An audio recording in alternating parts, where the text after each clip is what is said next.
We are recording Yeah, now. good, good. Okay. Okay.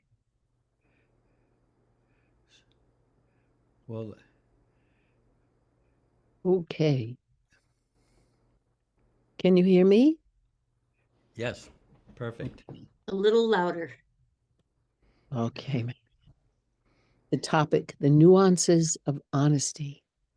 Dear folks of Baba, what does Baba mean by honesty? I think Baba lovers are very challenged in interpreting what he means, what he meant when putting honesty into practice in their lives. There is the world's definition of honesty, but that can be misleading for sure and often creates complications. Baba's definition is a challenge to the usual definition that we may have grown up with. For example, Eruch, his close disciple, grew up in a Zoroastrian family where honesty is considered one of the highest values. In his early years with Baba, Eruch was very honest by the standards of the world, but his honesty would sometimes hurt others. Baba allowed him to carry on with his notion of honesty for some years until one day he took him aside and said to the effect, Eruch, you are very honest, but your honesty is different from mine. Your honesty sometimes hurts others. Baba then said, the truth when told is that which uplifts another. Anything which crushes another person cannot be true. Even if what you say is factually true, if it hurts another, it is not true. This is a different type of honesty from what we are used to. In another example, there was a couple who came regularly to the center, and on one of their trips, the wife confessed that they had never told her mother, who was a devout Catholic, about their life with Baba, their trips to India, and that her husband was Jewish. The couple was feeling guilty and dishonest that after nearly 30 years, they had kept the truth from her mother, who was now in her 80s. Bless you. Oh, sorry about that. I thought I was muted. Sorry about that. Bless you. They were asking whether they should now tell the truth. We talked about it at length, and they decided that telling her now would be too much of a shock in the last years of her life.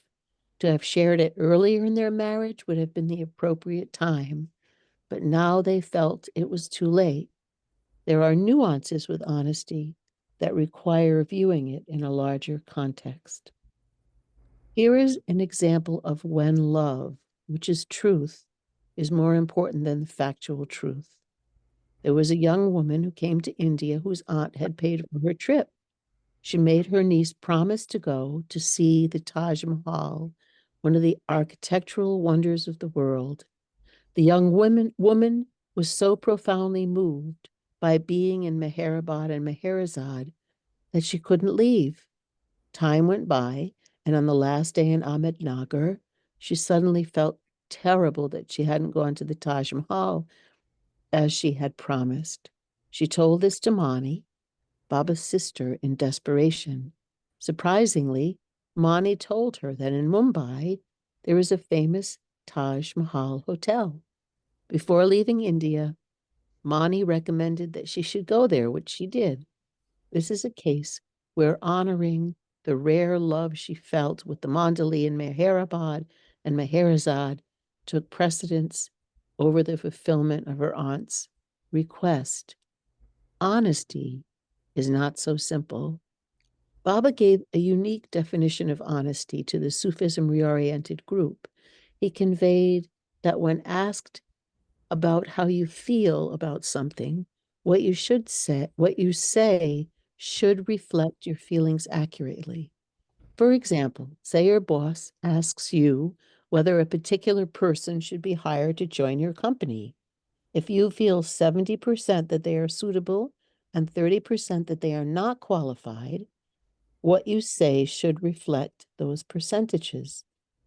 As an alternative, Baba said that it is not dishonest to choose not to express your feelings or your opinion. But if, just to please someone, you express full approval of something when you have misgivings, that would be dishonest. Honesty can sometimes be a great challenge when the person you are talking to is easily angered, frightened, or hurt. How have you dealt with such situations?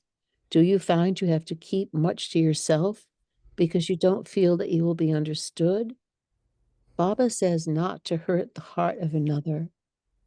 Is that different from hurting someone's pride? There are many nuances to honesty. What challenges have you had to deal with in your life with Baba?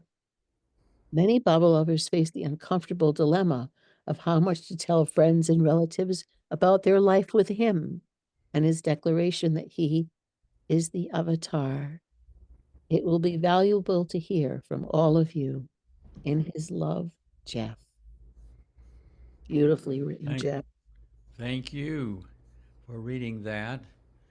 Let's see. Just to say, back in the 60s when I was reading the things that Baba said, I was kind of surprised that he put so much emphasis on honesty when that didn't seem to be the major thing that society was dealing with. But 50 years after 50 years now, boy, you can see why he made such an emphasis on honesty, because things have really changed, and there's a tremendous amount of dishonesty externally in this world out there in the collective. So, I'd like to start with saying that yeah. honestly, I already miss you. Oh, well, I'm that's so glad you are going to where your heart yeah. belongs, but you will be missed. Well, what it was like 30% you're going to miss me and 70%. Let's get it accurate. Exactly. But I just, Yeah, you want me I to will start? be thinking of all of you at the tomb for sure. And I take a list of the large list of the Baba community and the country community. So I will visualize each of you at the tomb at some point in the next 6 weeks. Yeah. Tell Baba I want a pony. Yeah. White? No. All right. You ready to rock and roll? Start with Ken? Go. Yeah. Well, Jeff, if we're being honest, I'm also here just because I misread a message I got, and I thought you were already in India. Oh, now you're stuck. And now I'm stuck, but I'm happy to see you and everyone. Safe journeys if you don't get a chance to say it later. Yeah. So what do you have anything to say about honesty and dishonesty and Oh this gosh, challenge of that in your life? I think I've always thought of myself as an honest person.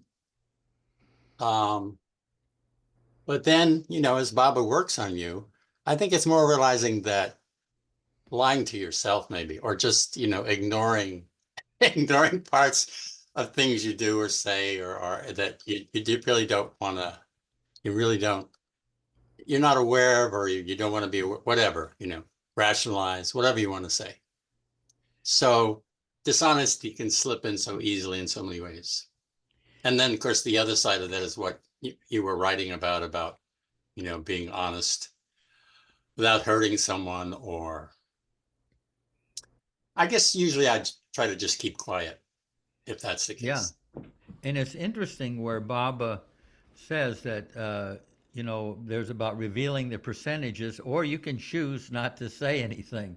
I've, I've had many instances. I've had, like, in the past, bosses that, like, were kind of quick to anger and temperamental and sometimes even vindictive.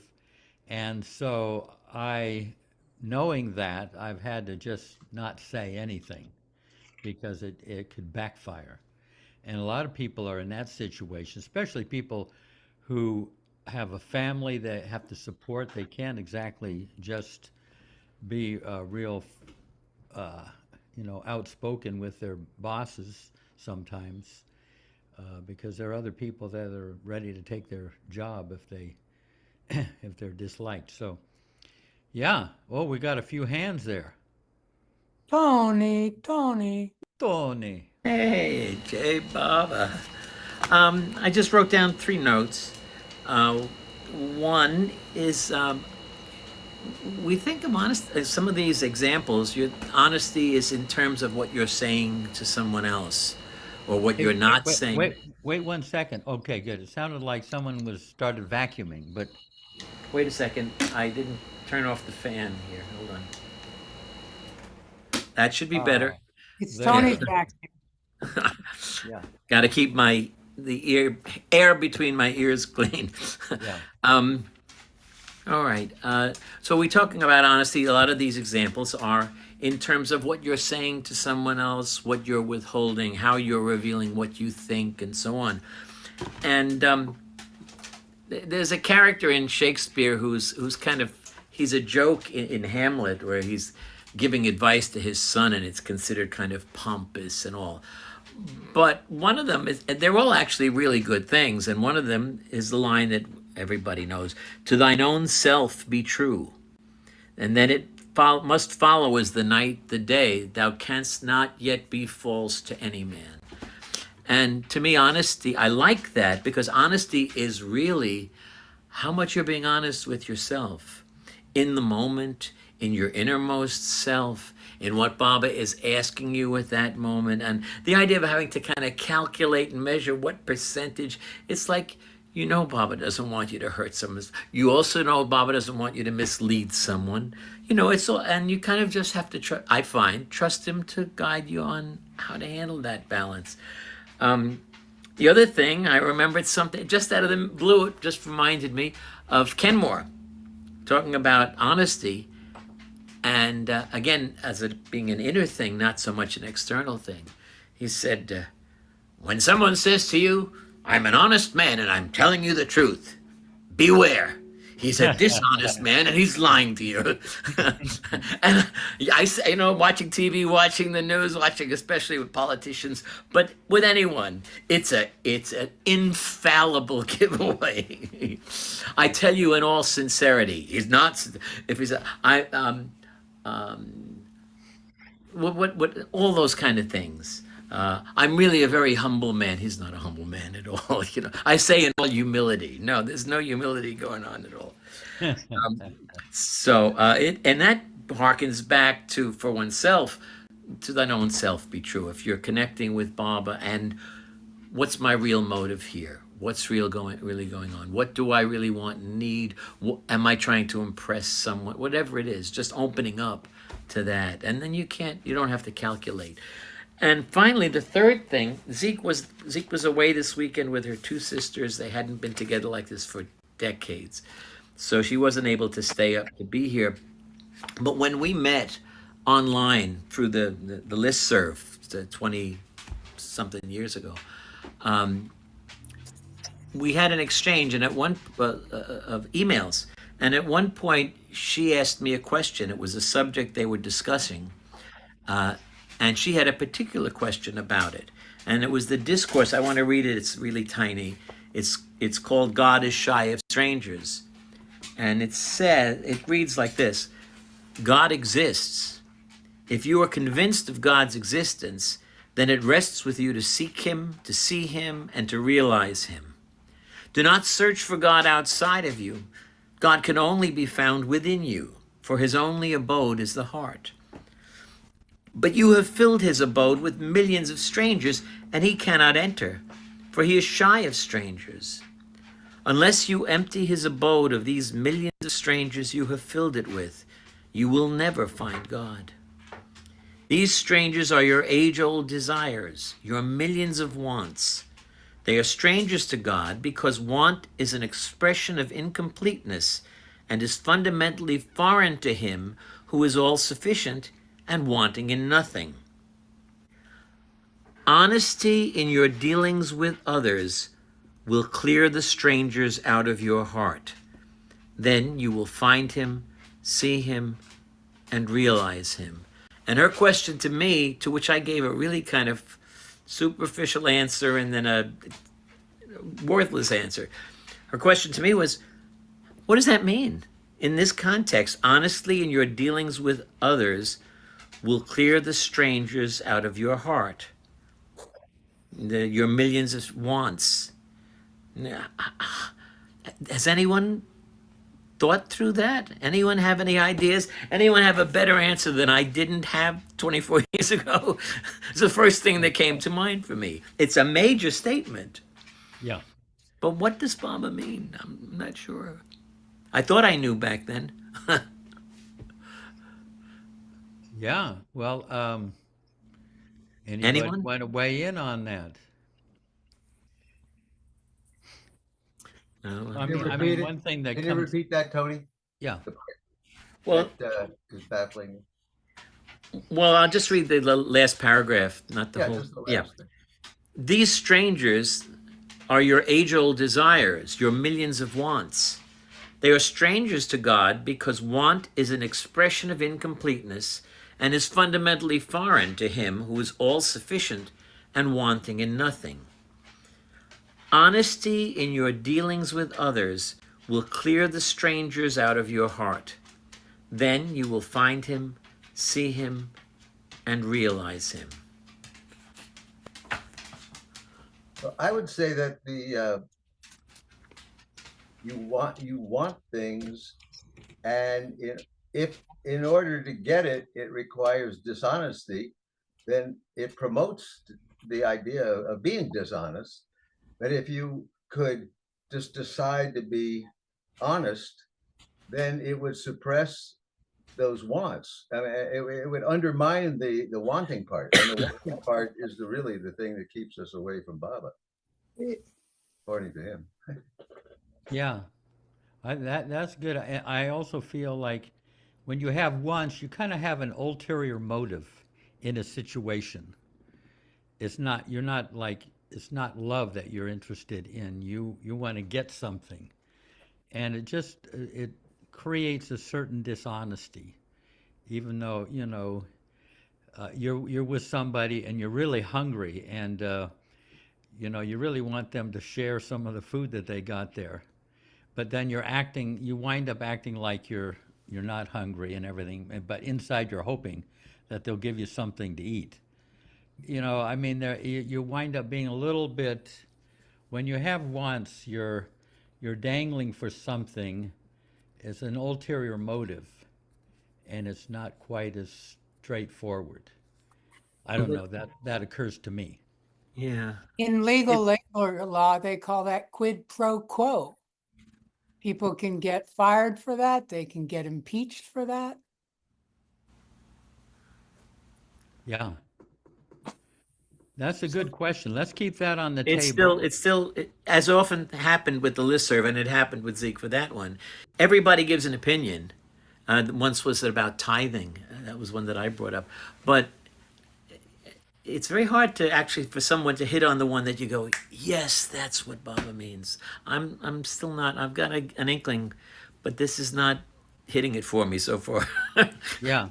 Well, we'll keep it on the table. And How does honesty in your dealing with others clear the strangers out of your heart, the things that separate you from Baba? Yeah. Can you repeat that last sentence you just said? Because I think How does clearing the strangers out of how does honesty in your dealings with others clear the strangers out of your heart so that you can be closer to Baba? The wants, Okay. your millions of wants, yeah. But sort of like how does being making yourself be cheerful in appearance often will create the feeling of cheerfulness within yourself. What by being outward, having a discipline of being cheerful in your appearance and your words and your thinking, then it can actually make you feel happy and cheerful. It can work either way. So if I'm honest in dealing with someone and I'm honest about my desires or my wants that are coming up in that situation, Does that clear them out of my heart? I Maybe it think does. it weakens the wanting power, that wanting energy. It weakens So it. instead of pretending that you don't want something and Right. masking who you are, then perhaps if you're being honest about whatever that want is, yes, I really want this. I'm not going to insist on that here in this I want to situation. be on the plane going to India. Yeah, I think you're right on that. Yeah, I don't know. It to me it seems like a really important thing. The way Baba just dropped that like a bomb at the end of that. That seems to be about something else. Ron, Okay, thank you. Okay. Ron, you had your hand up? Yeah, I have my hand up. I wanted to say a couple of things, but just about myself, I relate to what you talked about, Eruch being somebody who was kind of raised with the notion that being honest was a good thing. And so being a good thing, I guess I had identified with the idea. I wanted to be a good boy, and that appealed to me to be that. And so being honest came naturally to me. The thing was that, like Erich, it wasn't the nuanced or subtle, Yes, right now. more profound type of honesty that On honesty. he explained to Erich. So I was happy to, delve into it much further by hearing that from Baba. And because I was not really being honest in that more pure way that he describes. And the other thing that I wanted to say is what Jeff talked about near the end of your letter about percentages and all that. I listened to, this is back maybe 25, 30 years ago. Don Stevens was in town and he gave a talk and he happened to bring up a subject. Now, I don't, it sounds a little different than yours, but I want to tell you what I thought, what I recalled, because it really, I thought it was a really profound idea that he said Baba talked about with him and whoever else he was with in the room. And that is, he said, you don't have to tell somebody everything about, all the facts of everything. To withhold certain things might be the most appropriate and well-meaning thing to do. So you don't really have to tell any. You decide what you want to tell, and it'll be a percentage.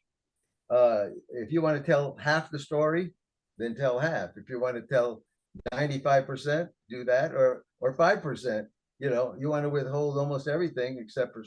But whatever you decide to actually tell, this is my recollection, then it should be half of what reflects well upon you and half that does not reflect well upon you, so that you kind of balance any type of, well, it's wanting, actually. If you want it to reflect well on you, and that's all you care about, you'll tell everything about the situation that does that. But that's not really being honest. But if you want to withhold something that might hurt somebody's feelings, you should feel good about that. And if they give you a hard time about it in the future, too bad. You did what your heart tells you to do. So I don't know if you heard that, anything like that, Jeff, and who you heard it from, but that was from Don Stevens, the way I recall it. Yeah, I mean, that was one of the ways I interpreted what Baba said to the Sufis, including Don Stevens. But it's worth exploring further. I just, put it out there, my own kind of simplified version. But yeah, maybe, but it is it's in the book. There's a biography of Don Stevens written by Laurent Weichberger, and it's in there. Bob's Good. explanation of honesty, I'll because look for that. Bob said to be honest, and a lot of them were business people and everything, and or in positions of important positions, and they knew they weren't being honest in in some way. So that's how, And they went to Baba concerned because they thought they'd lose their jobs if they were really honest. So this is what Baba spelled it out. So anyway, so it's in that book if anybody wants to get a flavor of Baba's meaning of honesty. Okay. Go hair. Jai Baba, everyone. Hey, Baba. I'm glad I was able to get on, Jeff. Yeah, she's having trouble with her Wi-Fi. Yeah, we're having the big storm coming up on us and all kinds of internet issues and whatnot. But anyway, glad to be here. So I echo somebody else that just said, Jeff, your letter writing is so perfect and you explain things so well. And there are so many nuances to being honest. And I found two things that I would like to share with you. One, of course, the first one is Baba's own teaching to his men mandali. So it says here, Baba gathered the men mandali and explained to them. To be frank and fair is a quality and characteristic of persons who are honest and have the courage to openly say out what they feel, rather than to keep things in the heart or say things behind people's backs. Some take pride in the quality of being frightfully frank and hate those who do not say things out openly. Yet there are times when one has to discriminate. Sometimes things spoken with the best of intentions totally spoil the case, if said when silence would serve the purpose for the time being. A person sensitive and of quick temperament would probably misunderstand words spoken with the best of intentions if said when he is not in a mood to listen. Such a person might fly into a rage, become overexcited, and be prejudiced against the best of friends or well-wishers. He thereby loses the benefit of the advice and words of wisdom that would have done him good if said in quieter moments when he would have understood their import and even appreciated it.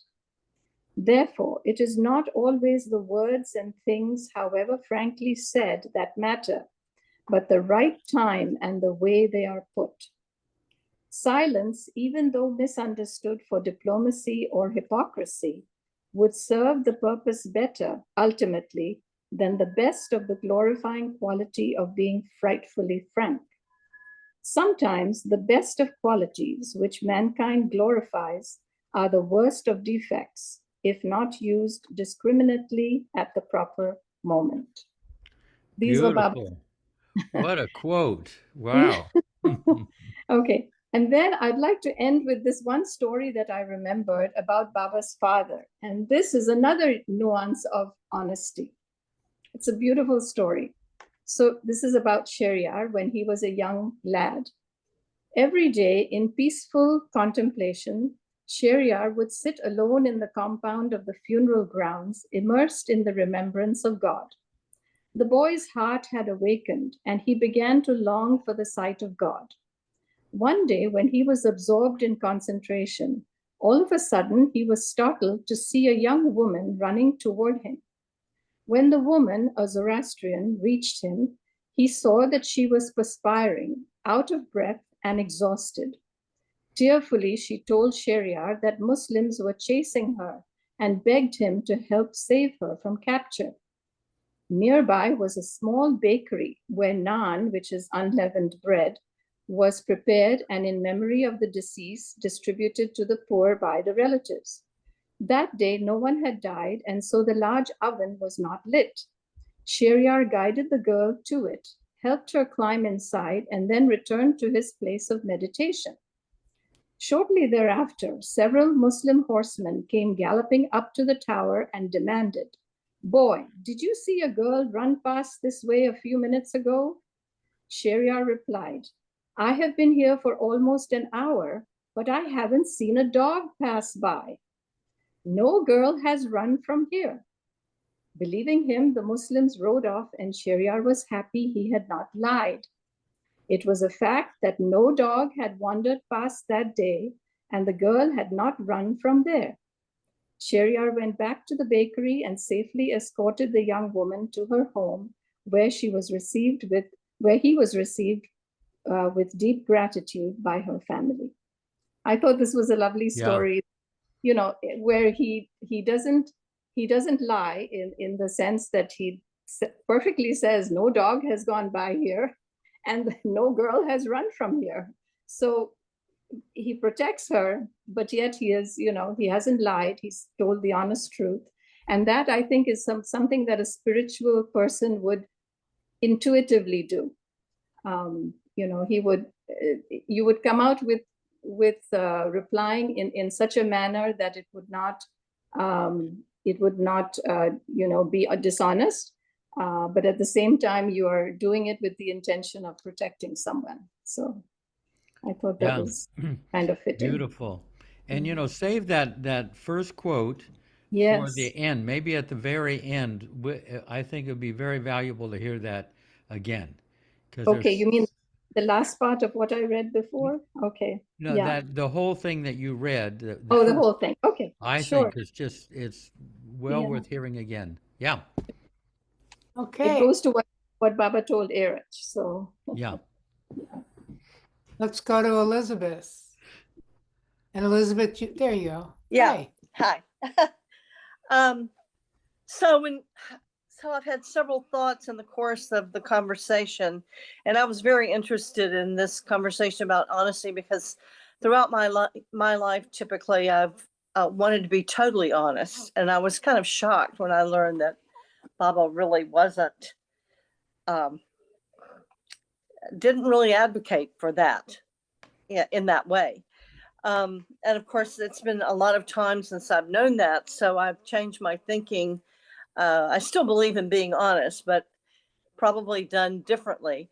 And when Tony was reading, I was thinking about honesty from a different perspective than the one in which he was describing his look at it. And I was thinking about from the sense of the strangers, the desires, and that it is impossible to be totally honest. And I'm talking about self-honesty, which then allows you to be honest with others unless the strangers are eliminated. And so first you have to know what they are and be honest with yourself to say, yes, I have this desire, that desire. Now, this has become incredibly important to me because in 1985, when I first went to the center and had my meeting with Kitty, she said, you have too many desires. You have too many wants.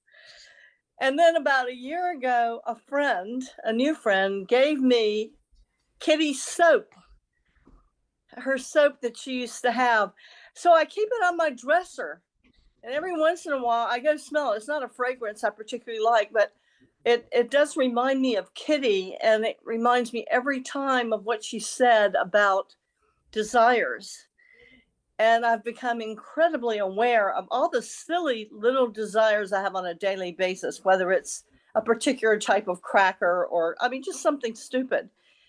And then when you're dealing with people, there are so many desires that get in the way with saying what you really feel, or if you're angry, or how to handle a situation where you believe differently from someone else. Or the values are different, and yet you need to stay friendly, and you want to follow the way of Prem, the way of love. How do you do that? How can you be honest and not hurt someone? So there's the first part about the desires and getting rid of the desires so that in fact one becomes a clear vessel through which Baba can work.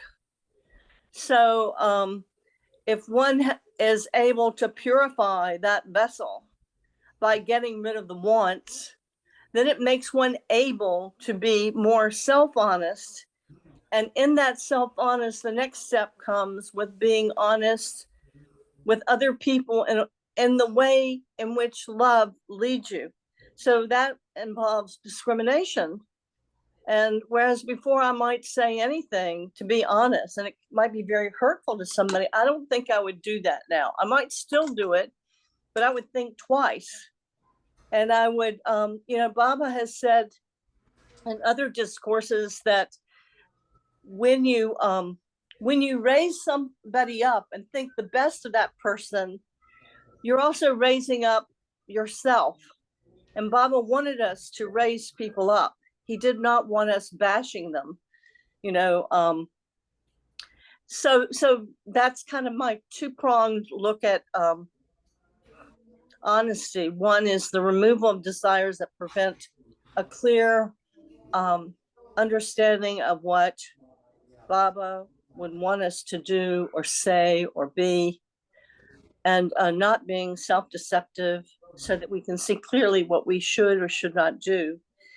And then the second part, being discriminatory in the way in which we speak to others, so that we might need to convey something that's difficult, but in a way that's loving. So that's it. So Jeff obviously had to step aside. So I have a question for you, Elizabeth. Uh-huh. If Kitty came to you and said, "Hey, I heard you have my soap. Do you like the fragrance?" Would you do that 70-30 thing? Oh, look, the Ajongs are in. That's why it's so noisy. Hi. Hi, Ajongs. Okay, Baba.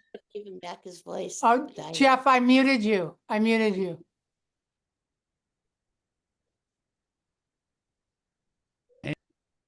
Oh, I did. Sorry. Do it again, Jeff. Sorry. My bad. Yeah, so they just all arrived, so I had to step out. So And- I asked Elizabeth if Kitty asked her did she like the fragrance of the soap, what would she say? I would say it would not be my first choice. That's what I would say. But I like it because it reminds me of her. That's what I would say. That's the real thing. That it reminds me of Kitty, and I'm so happy. I have a little bit of Kitty. I never, ever expected to have anything that belonged to her. And the person who gave it to me is special. So it's a very, very special, it's a little treasure. So I don't like the smell of it. I really don't. But we won't tell her. It's We probably won't tell 30 her, or 40 Elizabeth. years old, and any soap that's that old probably doesn't smell that great. They can still hear her in the afterlife, just remember that.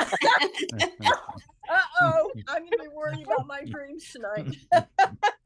Hey, Baba. Okay, Let's go to Richard Sander. I'm a little hungry. Well, I feel very, let me put it this way. I think that ultimate honesty is remembering Baba at all moments and becoming one with Baba, so you don't have, whatever. Okay, so skip that one because we're just humans, we're working with the world. So I think this is about honesty with others in the world. That's what I think we're talking about. In the meantime, there's facts, like, is that wall green or is it blue? That's pretty easy. You don't have to worry about arguing unless you're dealing with, politics, because, we've already been given so much misinformation. We don't know it's green or blue. We don't know what it is. But anyway, getting beyond that, again, let's discount that because we don't care. But anyway, so I'm going to move right into what I've tried to pinpoint this in my own mind. I think what this is about is, Baba did not discount our individuality, our unique who we are. Narayan,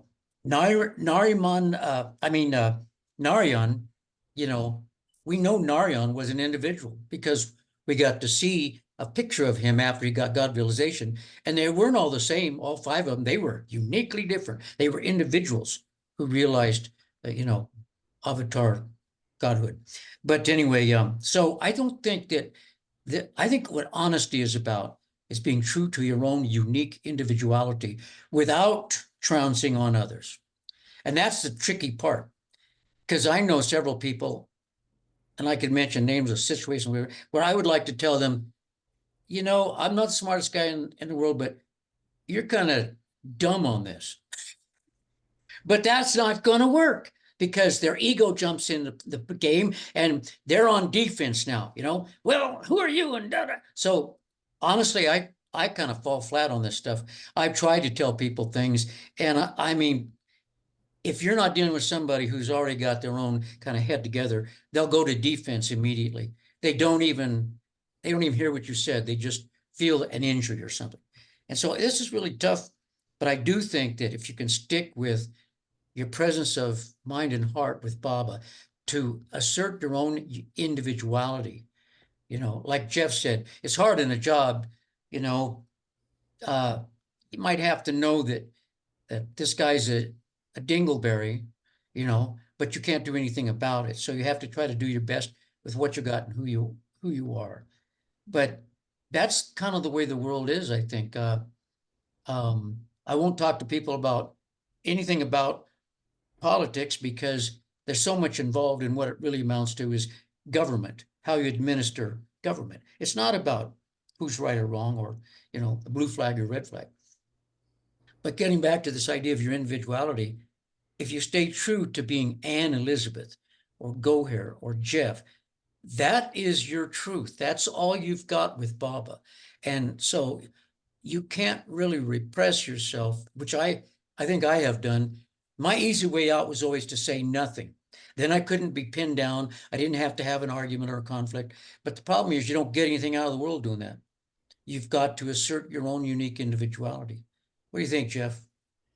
Yeah, no, yeah, sometimes it's good just to not say anything because it's not going to make any difference. But sometimes you have things to say that actually might be helpful for them to understand you, or might be helpful for them to understand themselves. You know, I have found. Yeah. Very good.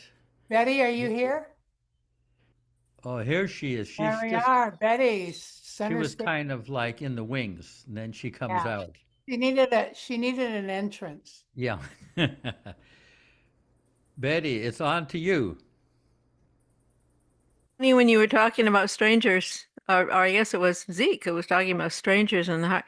The first thing that came to my mind was the way I feel when I haven't answered honestly. It's just an extra burden in my heart, I guess you'd say. And Good. Yeah. you're just clean if you can answer honestly to any degree. I mean, it doesn't mean, yeah, that's a whole nother question is how you go about honesty. But if you just have to feel okay with yourself, or else you have strangers in your heart or psyche. That's all.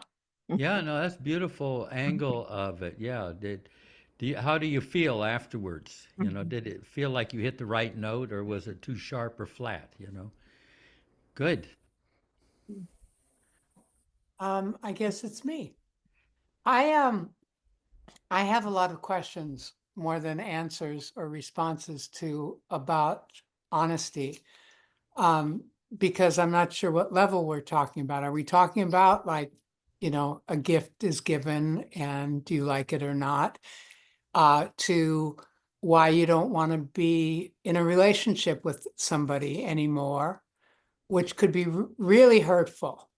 And we can't always, you know, the line about if it hurts somebody's feelings, then it's not the truth. Well, I don't know what is going to trigger or not trigger sometimes. Some things are obvious, some aren't. And it would never be my intention to hurt somebody. But then I also was listening, there was a great Sahavas from the center today, and in this group, that discussion group we got into, shoot, I totally lost my train of thought. We were talking about honesty, and I've lost my train of thought. I just hit a wall. So how about if I raise my hand after Marion, if Good. my it's back? That's the way to do it. Yeah. If I'm Yes. on. Yes, definitely, because it will come back to you even more powerfully. And so I just want to say a few things. I wrote a few notes, so I'd be somewhat centered because I agree with so much of what everyone is saying. And there's so many levels and layers to this. And I know I went through the discourses, Baba's discourses one time because I was distinguishing between wants and real needs. Because Baba said, I will not fulfill any of your wants. And so I went through and I underlined everything about wants. And since I've studied a lot of and other people too have too nonviolent communication, where we connect with real needs, not wants.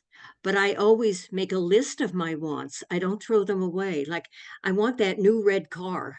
And I want to, I want to go to the Grand Canyon and I want this and I want that. And so sometimes I just make a whole list. So I made a list one day of about 100 things that I want. And then, so I used them as a gateway to real needs.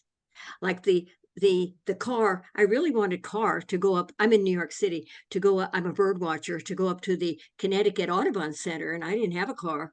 And but I thought I want to get a car and drive up there. But what am I going to do? I can't afford one, and so forth. And so when I really went to what is my real need, it was for freedom and be in beauty. These are real needs. And so when I focused on that and allowed that to permeate me, I had a thought, oh, I had this friend who had a car. Maybe she'd like to go up there. And she was thrilled to drive me up and go up to the Audubon Center in Connecticut. And so my freedom came by connecting within and using wants as a gateway to a higher energy, because my wants are like blah, blah, blah, blah, blah, blah, blah, blah, blah. They're not very high energy, but my needs just permeate my energy field. And as Baba said, and in the discourses, Baba said, and I'm paraphrasing, he didn't use the word dig, but he said, you have to really look for them and uncover them. And it takes some work to uncover those real needs. So I have that as a guideline. And then I use intention is everything. And also knowing that I have a higher self, lower self, and a mask. And Baba said, even a 6-plane master still has a lower self. So I know if I'm having a reaction to somebody from my lovely community garden where we've gardened together and everything, but this person has such an annoying aspect that it triggers my lower self and I feel really nasty. So I always say, mean, nasty Marion is always with me, but I hold her hand. I do not let her run the show. But she's always with me and I listen to what she has to say because she may have something I need to know, some information, but she doesn't get to run the show. And so that way, when I deal with that person who's kind of annoying in the garden, I can honestly say, hi, I'm so glad we're here together today in the garden. And that's a truth. Mean, nasty Marion's still with me, but she's not running the show. So I just want to add that. Very, very good, Marion. Yeah, to kind of separate those things out. Yeah.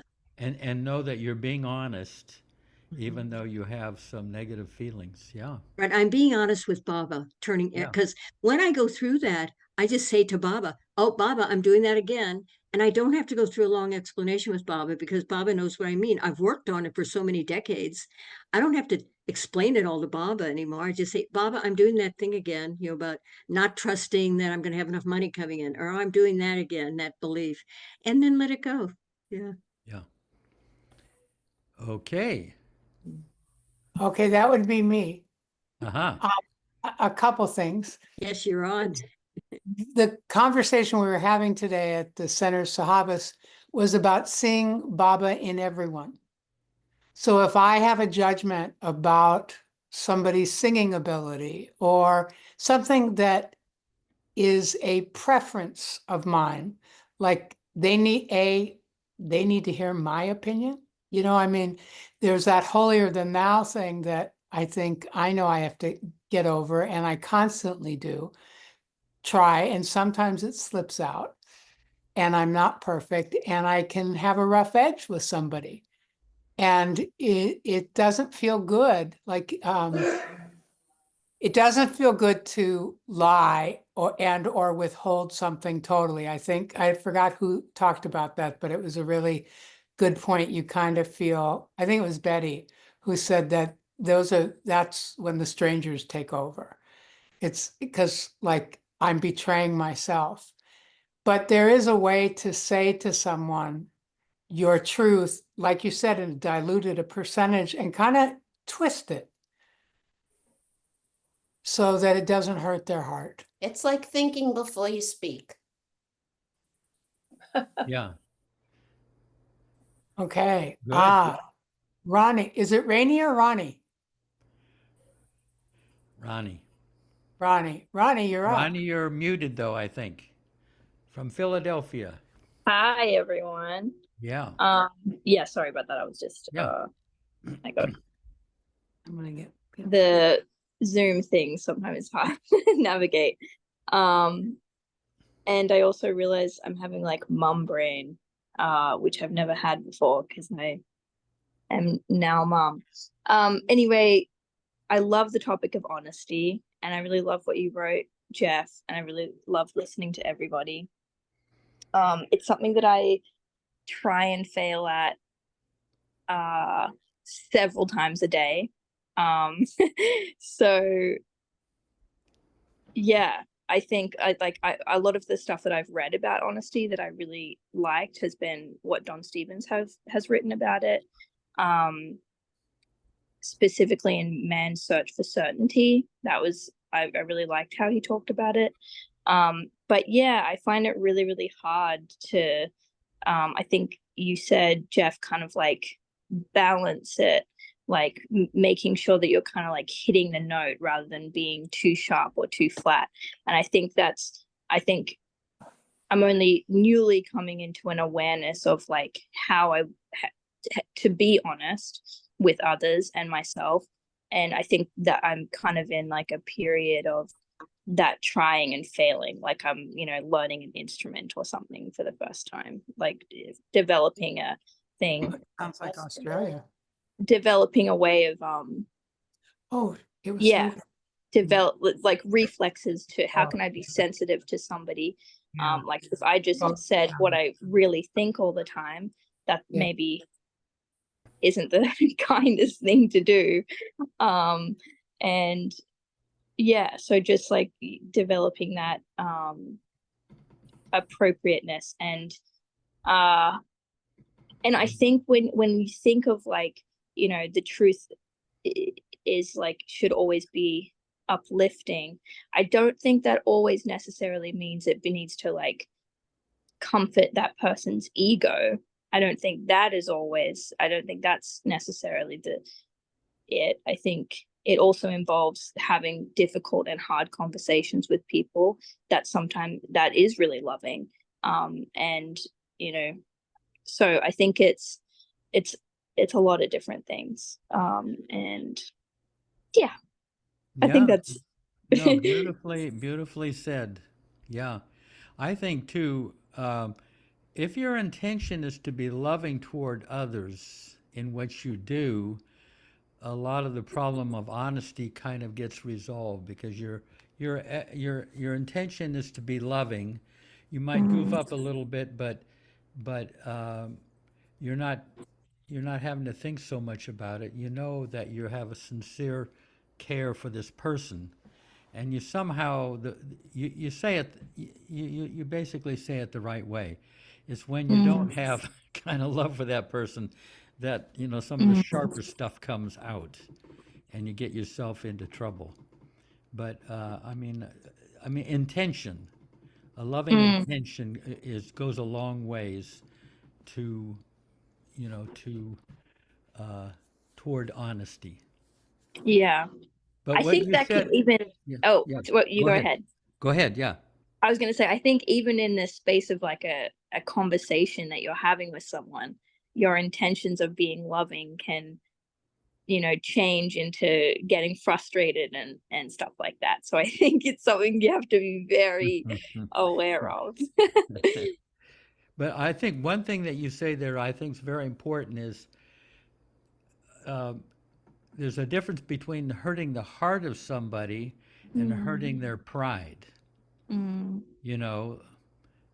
kind of given the example, if say I'm Jewish and my parents want me to marry a Jewish woman and I fall in love with a nice Christian girl, I'm going to hurt my parents. Mm. but that I feel that's hurting their pride and not their heart. They have put something on me. They have their pride about their having a having a Jewish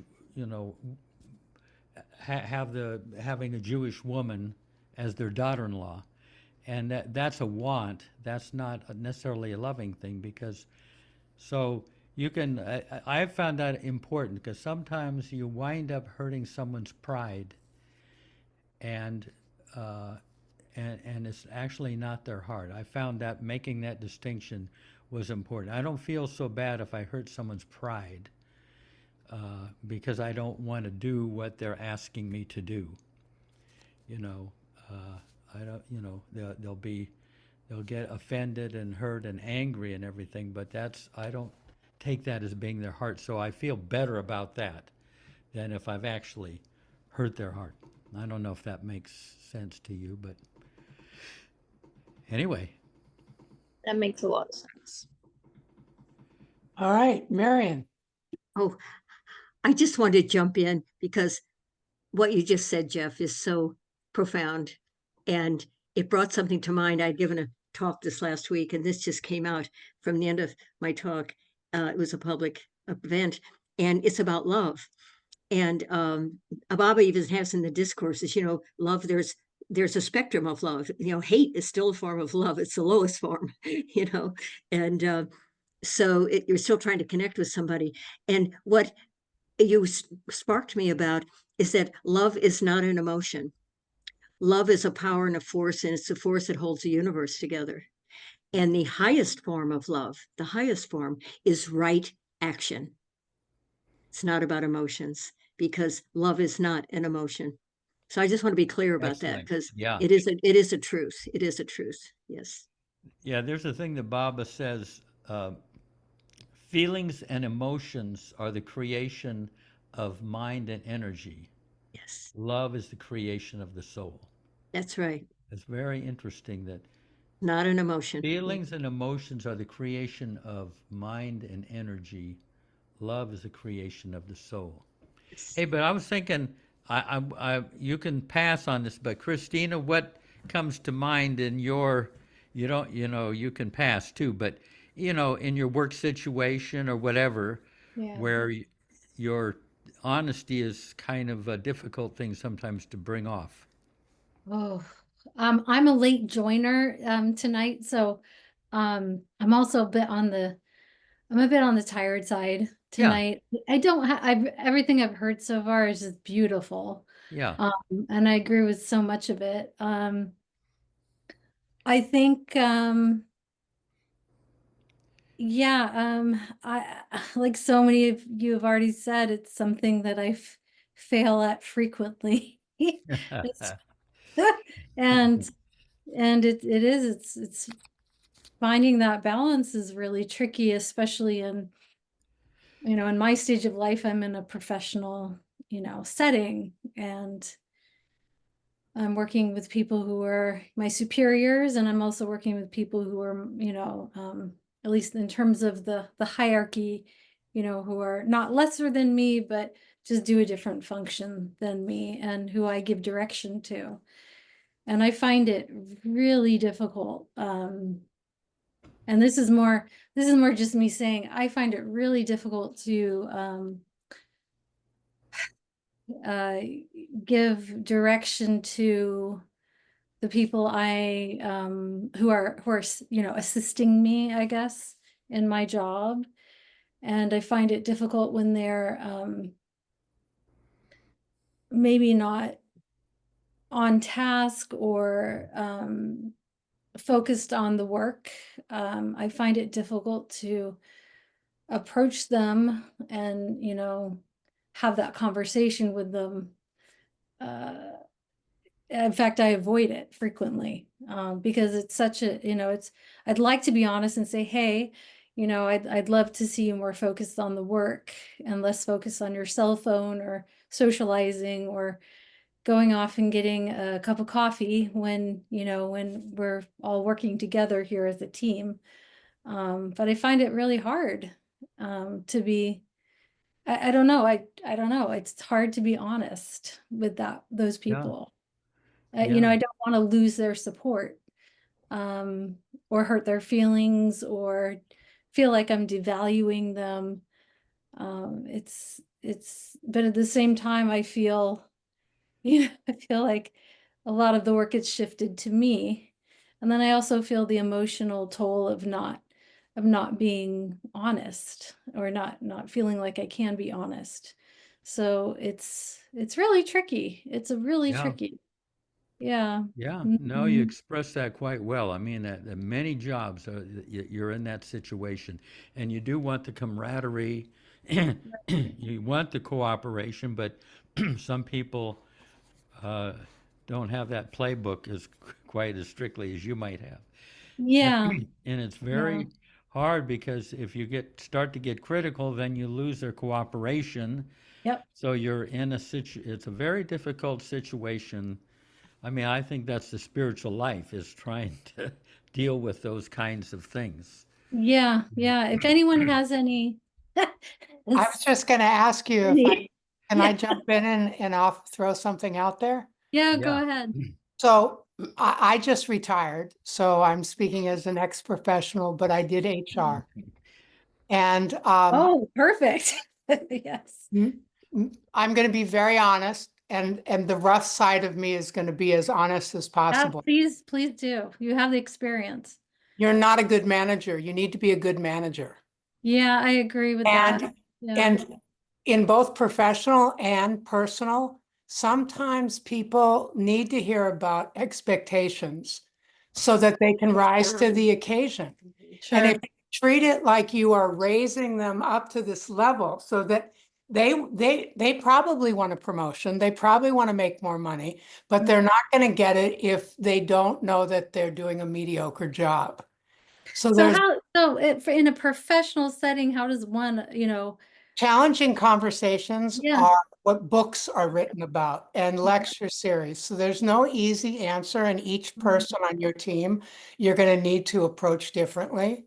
But you are suffering, your lack of being honest, you're suffering because now all the work is falling on you. I have seen this a million times. I'm sure. Yeah. I mean, And you are going to do yourself and them a real service if you figure out a way to say it in a loving way without shaming Raise them. them up. Raise them up, Mm-hmm. and privately. So there's no Right. shaming, at all, or any perceived one-upmanship. But and also there's a way to tell somebody, both personally and professionally, how that they're coming up short without using that judgment. By saying what you need and say, what would really work with this client? I know they really like to get over communicated with. So, and they like accountability, or they like all the things that, they like when people don't get up and, get a cup of coffee in the middle of a conversation. I mean, what I'm saying is each person is going to have to be talked to differently, and you really need to do the work to understand what your needs are. They're there to do a job. I agree. Yes. Yeah. And you'll be a better manager. You won't be frustrated, if you Yeah. can just release what's going on for you. Yeah. And you can say it in a way that's loving and kind. Right. Because you don't want your manager to say, you know what, you have no bandwidth and you're not doing as good a job on this other things because you're taking on other people's jobs. So Right. that's where the hierarchy comes. If you take care of your business, your level, you're gonna shine because you're gonna be better so you can focus. Yeah. Thank you. I Hey, appreciate that. aren't you Like, both I need your help so I can Yeah. do a good job, kind of thing. Yeah. I hope that helps. Are you It both does, in and- Los Angeles? I'm in San Diego. Oh, you're in San Diego. We're on the same time zone. Okay. We're going away this week because our child is getting married on Congratulations. Thursday, and we're going to Yeah. have a new they-in-law. But I'd be happy to talk with you. Oh, thank you. I'll Yeah. give you my information. Thank you. I appreciate that. Yeah, Thank you. that's, yeah, you got a yeah. pro there. I Even though know. she's re- I Even really though she's appreciate that. retired and everything. Well, that's perfect. Yeah. Thank Okay. you, Jeff. Thank you for bringing me out. Yeah, no, that was Yeah. good. Very excellent. Mhm. Okay. Who else we got? We have Tony. Okay. And I'm Tony, taking- your ventilate, your air thing. Oh, yes, thank you. So many things I was hearing were triggering thoughts, and I started taking notes. And we've covered a lot of different ground in the last few minutes. So I've covered a lot, and I'm just going to say what I wrote. On one question, I find it helps to remember when you're concerned about hurting someone's feelings.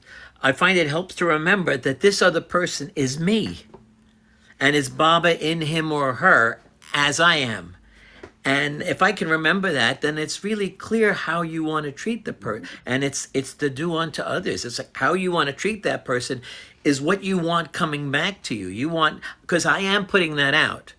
And so that is, I'm doing it to myself. And if I decide to not see that, well, then karma steps in to help. But it's better to go with the love. It's do unto other, but deeper and a higher level.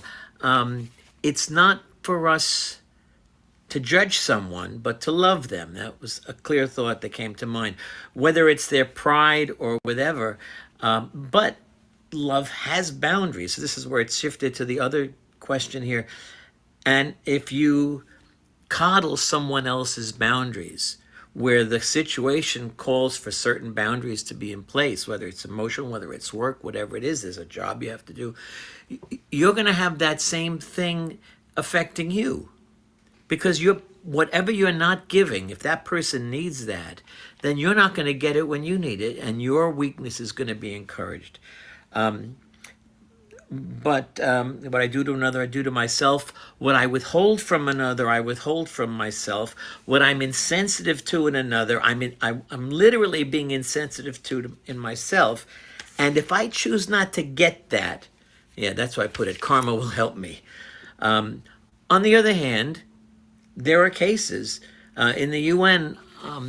I had a run-in with a sociopath who was at the head of one of the sections of the division I was in, and he was mucking with me, and he got himself in charge of 2 separate divisions so that he could be my boss. And I saw how he was humiliating staff meetings I had to go to. He was humiliating people, his higher ups.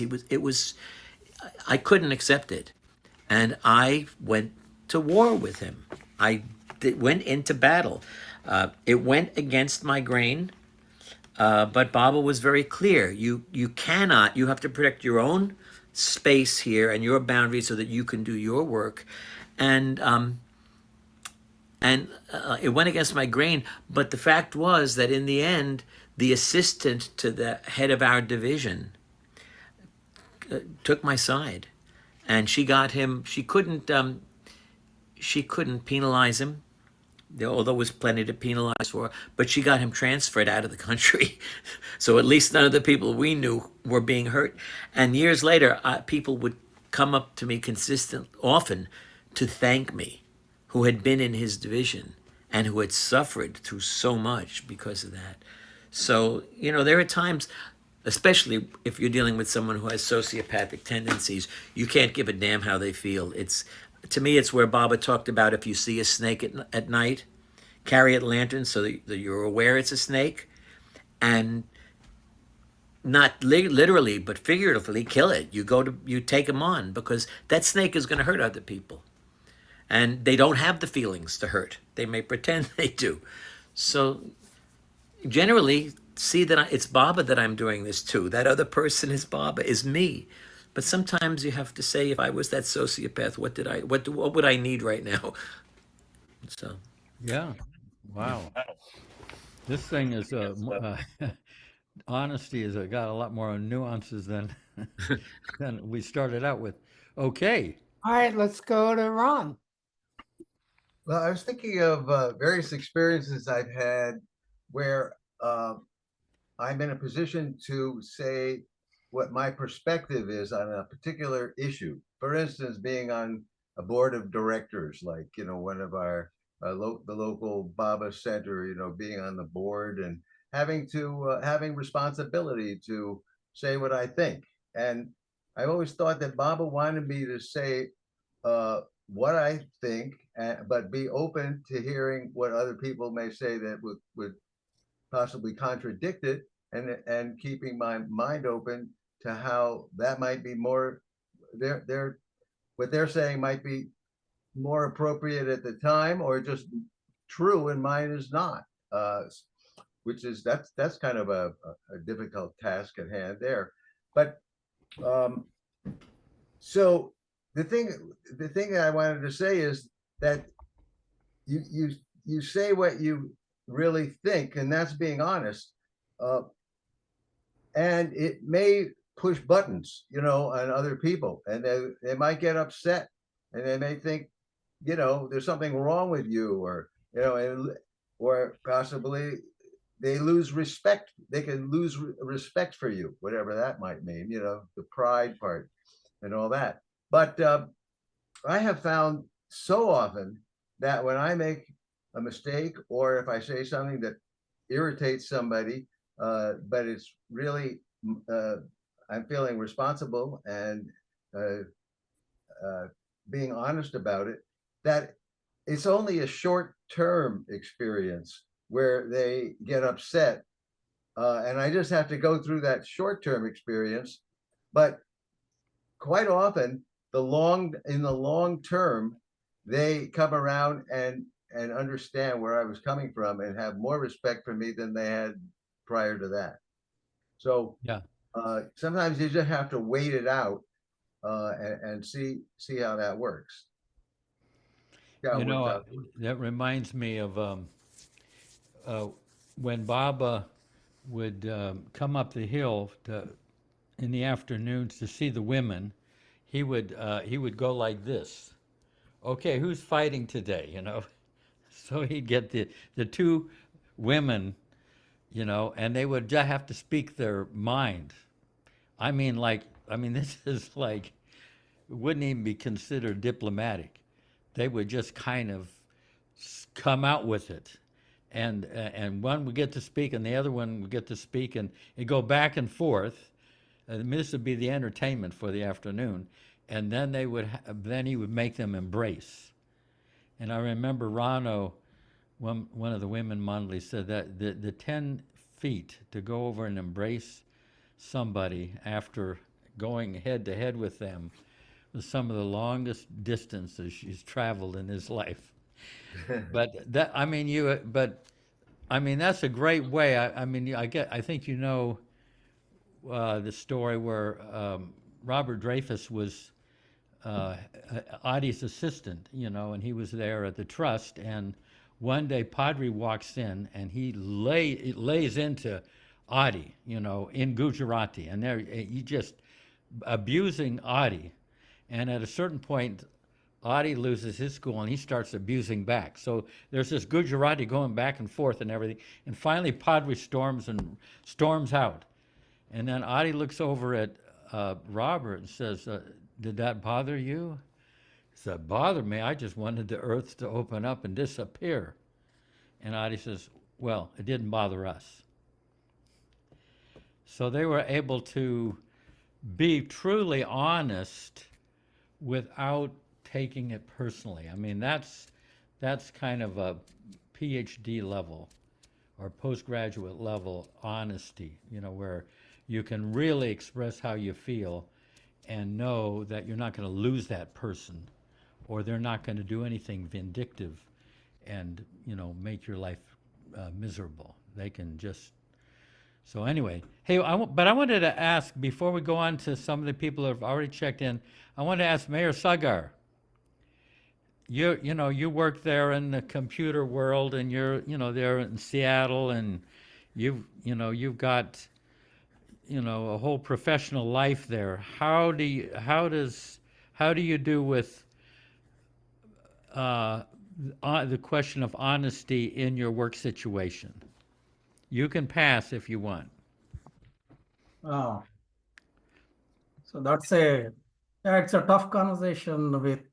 I have a team member who actually is not very productive, right? So we pick up most of the slack. So once 1 year, what happened was when the performance reviews come, like every year we have performance reviews at this time. And most of the employees, what they do is they send an email to me and then I'll have to write their performance review. So he's my team member. And I honestly listed out what are all the improvements he needs to make because he was not contributing to the team. So you wrote an email stating the different improvements that he would need to make. Yeah, we have a performance system. So when I write that he will get the feedback. Yeah. So I gave him the feedback and I said, you need to improve on this, and all that. So a lot of people in my company, they come to me for like code reviews and all that, right? I look at their code and I said, okay, this code is not good. So I give them a honest feedback and I say, you have not learned this, you are a software engineer, you did your master's, but then you have not mastered this. So I give that honest feedback to my managers and to my upper management also. I give the same honest feedback. Yeah. Yeah. How do you do with the people above you? How honest would you say you are with them?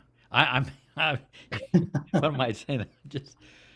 But yeah, I do. So like I have a senior director who is in a different organization. So his team did not do a perfect job. So I wrote a email and then I said your team did not do a perfect job. So he went to Foster City where our company is located. Visa's main office is located at Foster City. So and he was going in the same car with my senior vice president and he told my senior vice president, he said, Meher is very opinionated. And my vice president looked at him and said, good, I need opinionated people in my org. So he came back and he told me actually, he said, man, you gave me honest feedback and your vice president gave me honest feedback about you. So I'm actually very direct with people. And then, so I have Baba's picture on my desk. So people come to me and say, who is he? And I said, he's Meher Baba, he's God. And then they look at me and say, he is God. I said, yeah, what is wrong with that? So they kind of get like taken back, like, who is this guy who is saying somebody has God? So they don't get it. So sometimes people will ask questions and sometimes they don't ask the questions and then they leave. But when they ask me, I said, he is God. So they kind of like get flustered, like, because they don't know who Baba is, right? So yeah. So you got a lot. You're got a lot of courage, and you can kind of do that, and fortunately, it's very accepted in your. My manager was American. Right now, my manager is in Indian, but my manager was American, and I gave him a feedback about his management style, and he accepted that, and he said, "Okay, I will," because in my org, in my company, most of the people know me as a firebrand guy.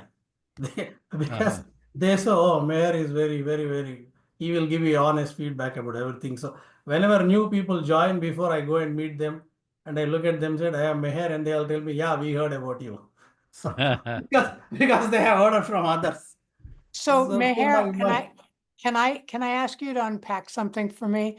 Because I think a lot of times, both professionally and personally, we are afraid that we're going to, somebody's going to walk away from us. We're going to lose the relationship. But you seem to be grounded in confidence that you can speak your truth, because it's also not about feelings. It's about facts. You're talking about something very technical. It's like math. It either adds up to 5 or it doesn't, right? So is that how you are in your personal life as well? Yeah.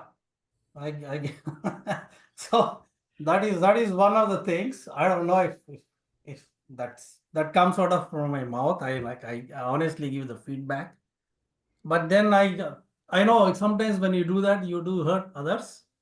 So and then that's why we have the repentance prayer, right? So then I know I have hurt somebody else by giving honest feedback, but then I say, okay, Baba, I have done that. So I dedicate everything to you because you said dedicate everything to you. So whatever I have done, whatever I have said, then just like Eruch said, and before I go to bed, I just dedicate all the good and bad to him, and I said, okay, leave the rest to him. He will take care of it. Do you have to sometimes apologize for hurting people? Do you wind up having to do that? Yeah, at work, yes, I have. Sometimes we get into technical arguments, and in technical arguments, it's always like, either what each person wants to win. So we go on a rant, and then sometimes I go and investigate and said, okay, whatever this guy said is actually a better idea than me. Then I go and apologize and said, okay, yours is a better idea, mine is wrong, so I take it back. And actually, people appreciate that, and they said, no, Meher, we come to you because we want that kind of feedback from you. Yeah, excellent. Beautiful.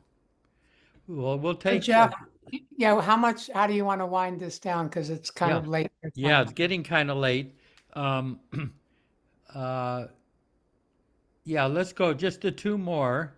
And then it would be nice if Goer could read that again and before a moment of silence. Yeah. Elizabeth. So, Elizabeth.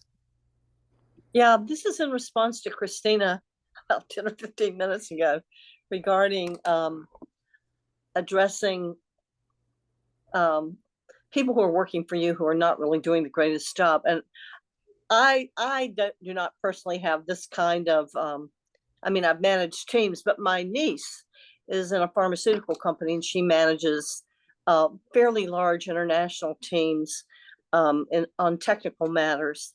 And so she's having to deal with these kind of issues as well. And how she does it, she finds out what it is she asks the people, what do you need? What is it that you don't understand? She'll find out what they don't understand or what they need.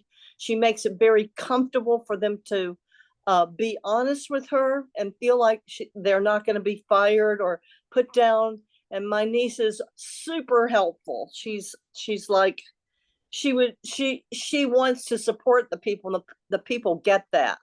And if sometimes they'll tell her that they're afraid to say something. Once she was telling me about an employee who was afraid to say something. And she said, well, I'm here to help you.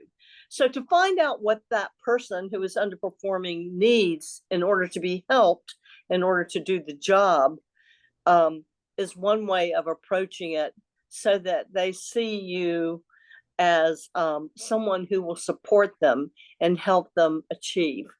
So yeah, well said. That's Perfectly wonderful. said. Thank you.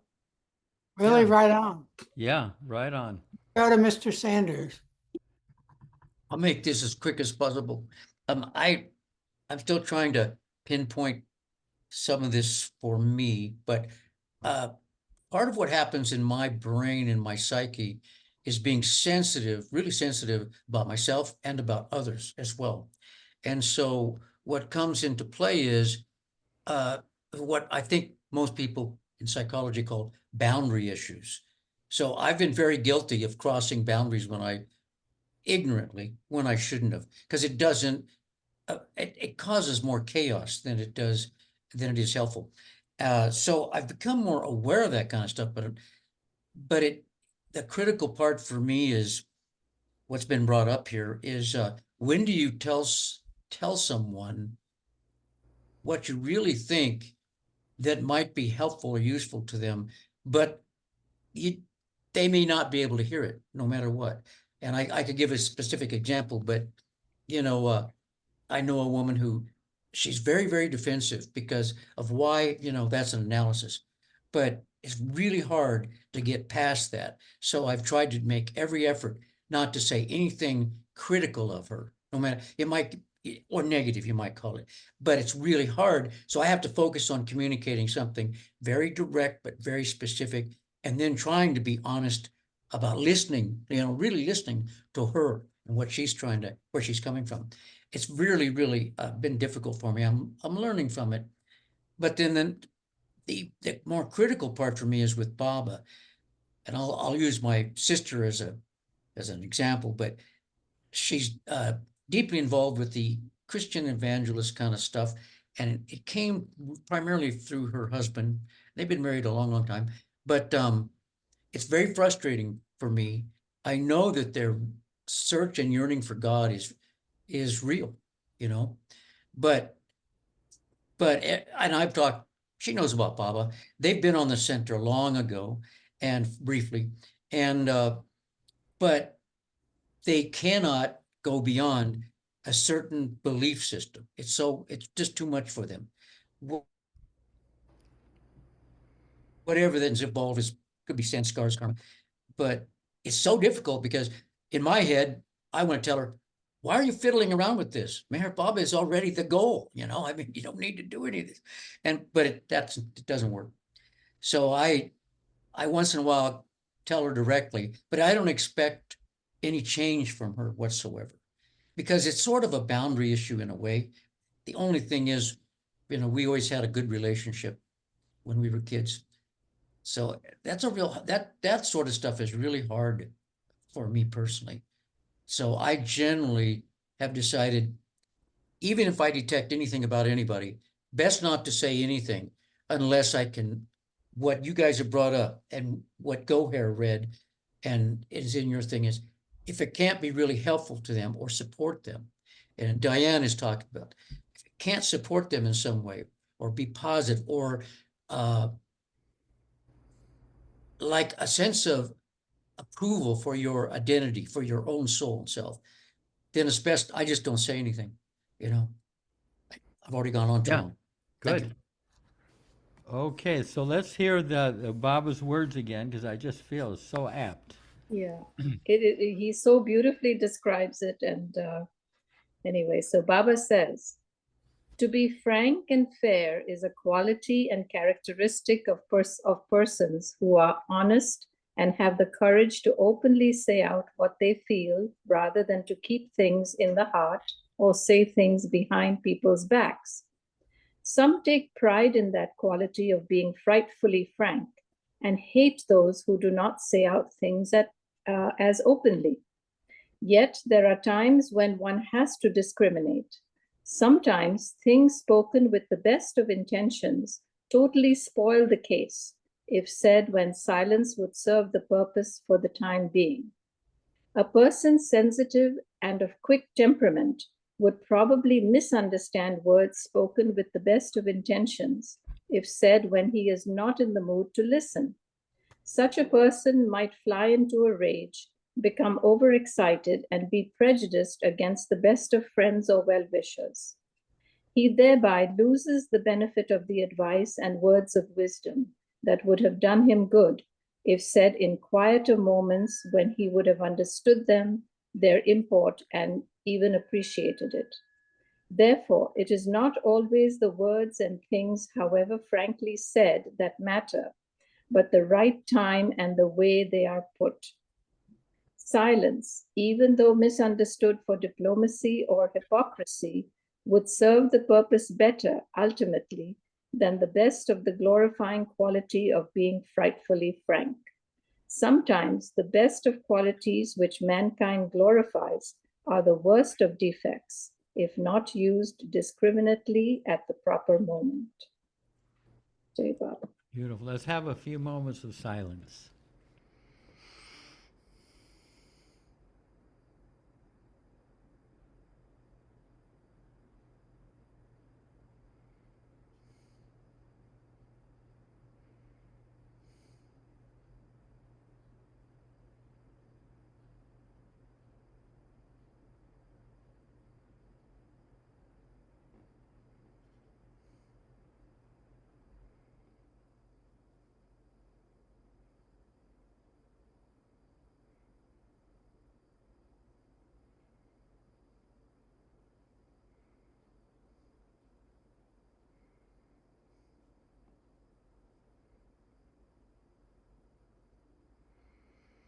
Jai Baba.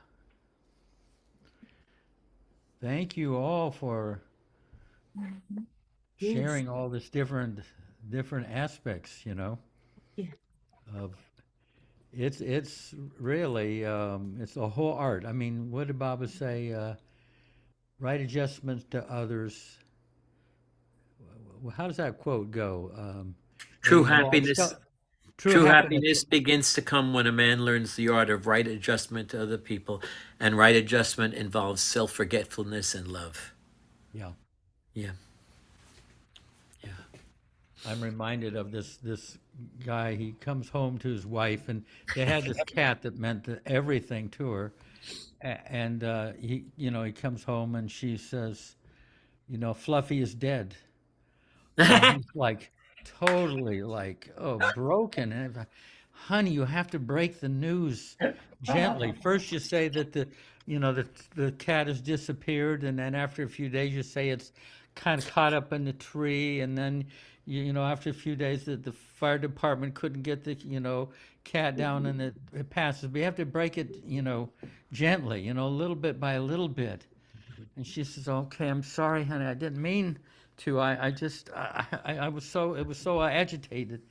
So things go by, months go by, they're going fine. And then he comes home one day, and she says to her husband, your mother's up on the roof. That's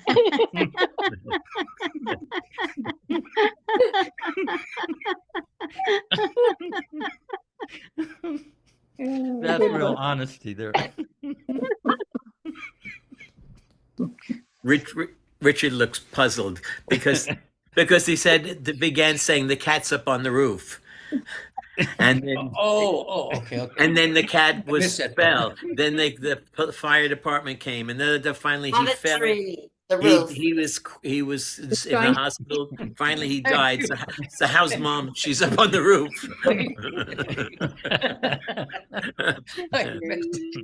That's bad. That's not real honesty.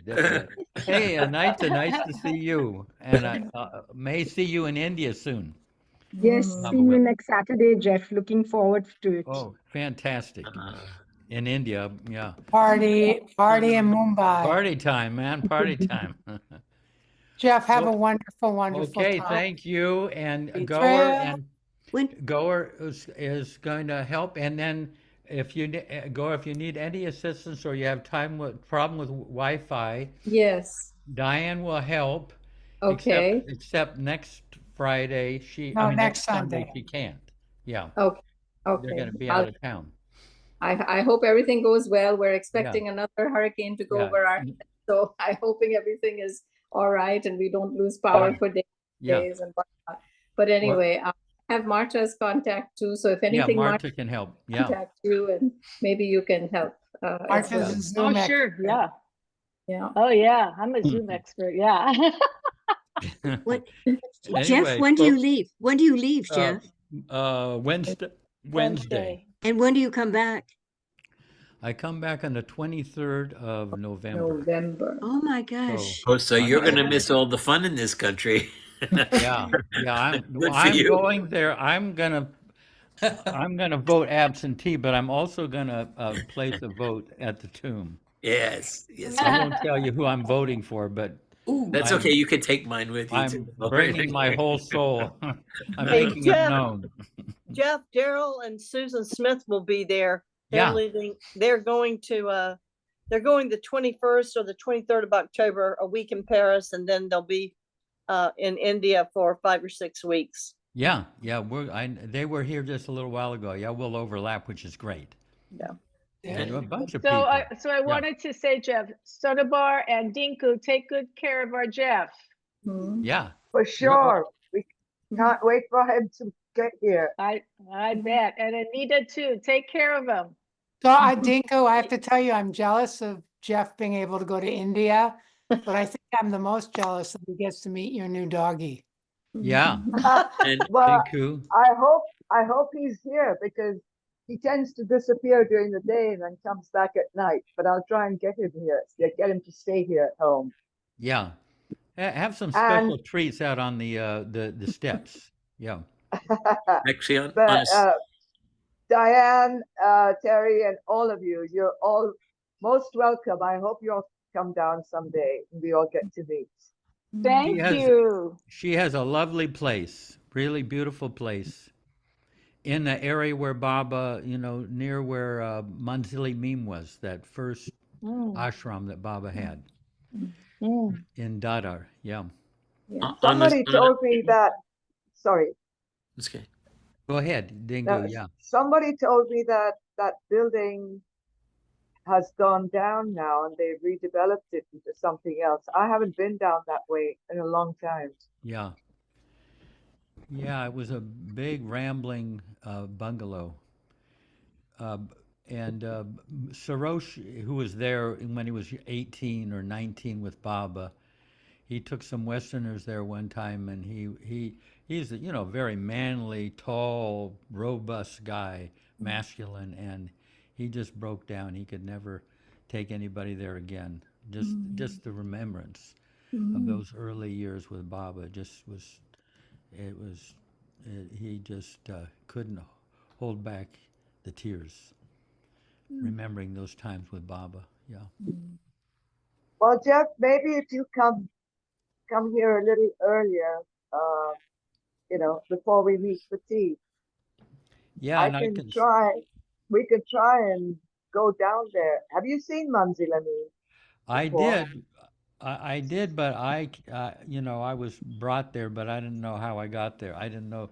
And I used to keep together with Khorshid. She lived in the same area. Well, maybe we can just go and drive past and see if it's still there. Yeah, yeah.